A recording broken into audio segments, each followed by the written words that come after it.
Nouvelle immolation par le feu en Tunisie. En haut à gauche de l'image, presque hors champ. Près de Tunis, un lycéen est dans un état grave après s'être aspergé de produits chimiques pour protester contre son renvoi scolaire pour cause de participation aux manifestations. Ces images nous sont parvenues grâce au blog Nawaat, créé en 2004 par des Tunisiens qui entendaient échapper au blackout médiatique en cours dans cet état policier.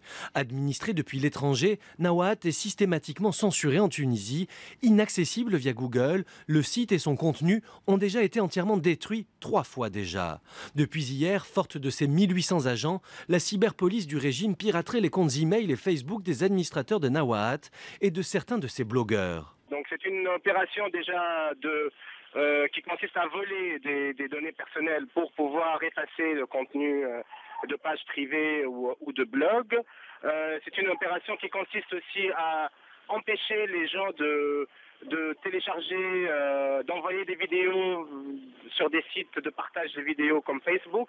Facebook est devenu en Tunisie le seul site de partage de vidéos encore disponible puisque tous les autres ont été déjà censurés. Mais le web ne se laisse pas faire. Alors que les appels à la prudence étaient lancés sur Twitter, le blogueur Astrubal fournit tous les conseils techniques pour sécuriser ses connexions. Mais il y a aussi le groupe Anonymous, réseau informel et international d'internautes, défenseur de la liberté de l'information, qui a lancé l'opération Tunisia. Ceci est un avertissement au gouvernement tunisien. Les attaques contre la liberté d'expression et d'information de ses citoyens ne seront pas tolérées.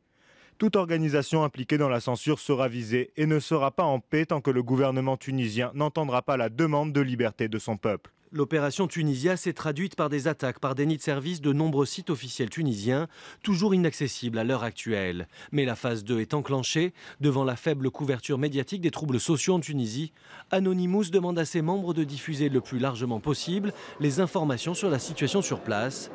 C'est donc tout l'Internet mondial que Ben Ali, le policier, doit maintenant surveiller.